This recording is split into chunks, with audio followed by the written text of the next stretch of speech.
we're going to talk about a few shade-loving plants, and this is our shady border here facing north, and a very large poplar tree overhead. And see, in the light wind, the way it moves, the leaves move in the wind. Not as an aspen is a poplar. Now, an aspen is actually more slightly longer petioles, so it waves a bit more. But you have to be very careful planting aspens because they sucker everywhere. They are lethal. And that's a hybrid popular. I think it's either Populus Robusta or Populus TT22 or something. But before we look at shade plants, I just want to mention this hydrangea. It's called Early Sensation, and in my opinion, for Ireland, it's one of the best paniculate hydrangeas you can get because it will grow in cooler areas. Where in Ireland we don't have a strong summer, so some of the paniculates don't perform as good as they would in places that have slightly warmer summers. But this one always performs. And if you look at it, see and we did nothing with it. We even didn't cut back last year. Spent flowers, which was real lazy. If you look at it, it is in full flower in mid-July, and look, lots more to come out. Now we have to do something here. This Viburnum davidii, a sort of encroach, is taken over. Now people buy Viburnum davidii because it's a small little, it's got a good shaped shrub, but it will grow to that height if you leave it. Now the thing about it is, you can butcher it right back, and that's what you have to do. People are afraid to go near it, but you can go right back in the spring, right back to here, and it'll furnish up the same year. You always do it in the spring, never in the autumn. But we're going to take it out, and we're going to put all Early Sensation the whole way. Take that out now in winter. Anyway, that's enough of the hydrangea, which is not a shade-loving hydrangea, but this one is. It's Hydrangea Aspera. It was damaged by the late spring frost, but it came back. It would normally be lusher than this. Lovely long felty leaves. And it's one called Anthony Bullivant, and it is going to flower, even though it was hockeyed by the frost. Of course, cut leaf, I put that there, that cut leaf Acer, as a total contrast. That's one of the upright cut leaves. I forgot the name. Colour Flash Astilbe always works, and there's an Actea in behind, and of course Pulmonarias for the shade. And this is a bamboo called viridistriata, Arundinaria viridistriata. I think they've changed the name. Botanist. Now, the mistake I made with that is I should have cut that to the ground in the winter, and then it will be much lower. The Viburnum rhytidophyllum, which looks a bit like the hydrangea, but it's evergreen. But the hydrangea has better presence, a better flower. And here we have one of the geranium based on, similar to Geranium Rosanne. I think it's sweet Heidy. And behind we have hydrangea, which not a hydrangea. I always did mix up hydrangeas and rhododendrons, but they do very well on acid soil, and we're limey soil, but it's still doing very well.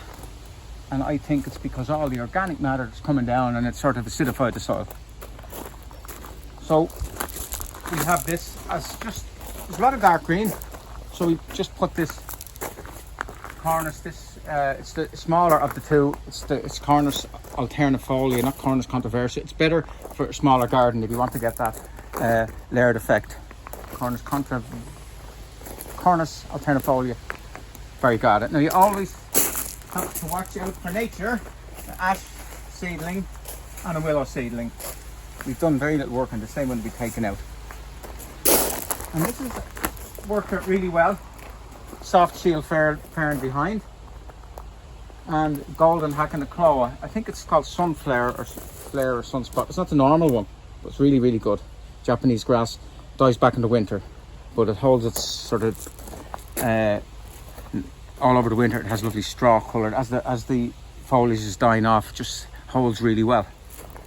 And this carpeting Astilbe chinensis Pumila, it's one of the best carpeting Astilbes you can get. It's absolutely amazing, brilliant plant as a filler inner. And what rises above it is another Hydrangea Aspera, which was badly, this one is called Chocomocha or Cappuccino or something. That got badly hammered by the late spring frost, and it is coming back. But normally the leaves will be much bigger and they'll be covered in flower buds, but we have the odd flower bud. But that is a super plant. And behind, complete mistake, we have spotted laurel, which is golden, and generally the goldeny stuff should be towards the front and the darker stuff should be towards the back, but that's how, for some reason, we ended up like that. Just going to stay like that. And we have, of course, the lovely Brunneras, Jack Frost or something, I don't know, or Looking Glass. We have creeping thistle here, which we have to get out with a fork. That's the trap for the unwary. That can't be pulled out, that has to be taken out with a fork so you get the root. This was very good. These were really, really good. Plectrums aquilizifolium, they're really, really good. And they're finishing now, but a month ago they were just spectacular. And we Hydrangea palmatum, that was damaged by the frost, has come back lovely. Likes the shade. And an Actea, dark Actea, and I put it beside a lighter Pulmonaria.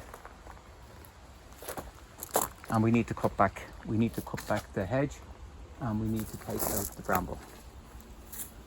Now before we finish, we are going to do one little small bit of gardening.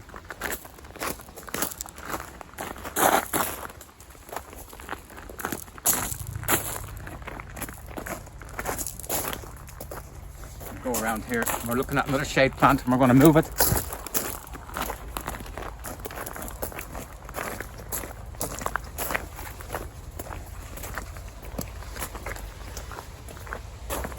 Geranium. It likes shade. It will grow in sun, but what it likes is very dry conditions, and it's very dry here because of the Scots pine. And we're going to, it's a big leaf one, it's not in the trade, and I'm going to move it somewhere else, a piece of it. Have a look.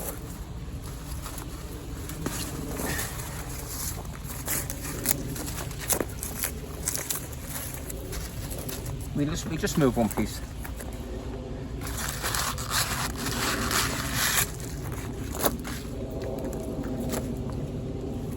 There we are. We plant this. Maybe we take two.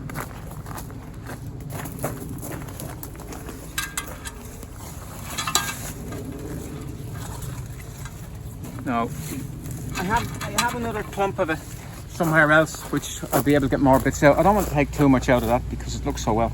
We find a spot for this.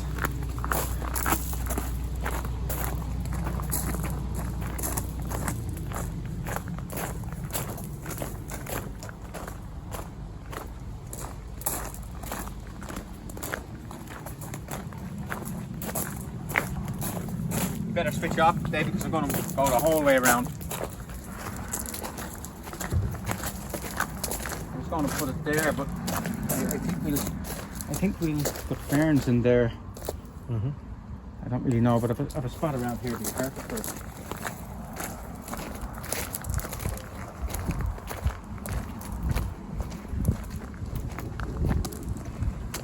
That's looking well, isn't it? It's starting to look really well. That big Persicaria is a bit of a bully, isn't it? But I think it has enough space to roam. There's only one plant.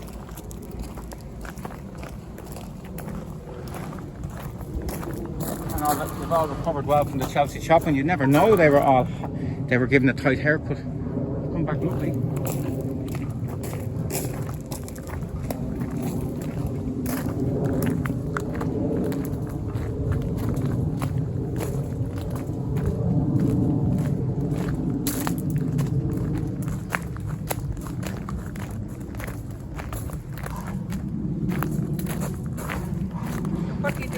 end, when it gets like this, I think you just leave it.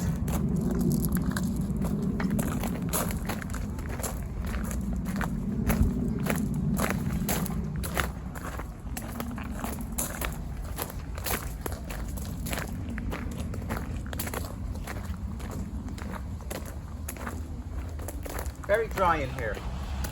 Very, very dry.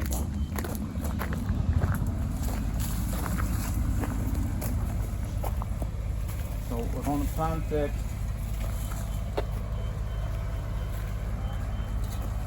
We're going to plant it here.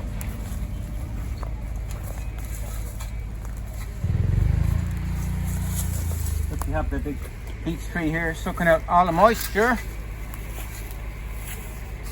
So we get 1, 2, 3, 4, 5. Well, we plant one. Let's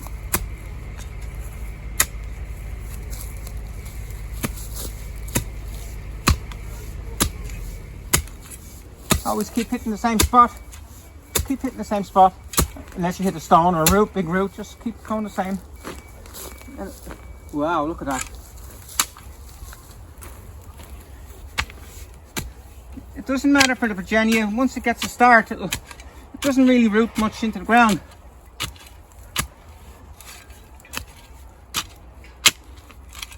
And we've reached the soil underneath, the mineral soil underneath. That's all we need.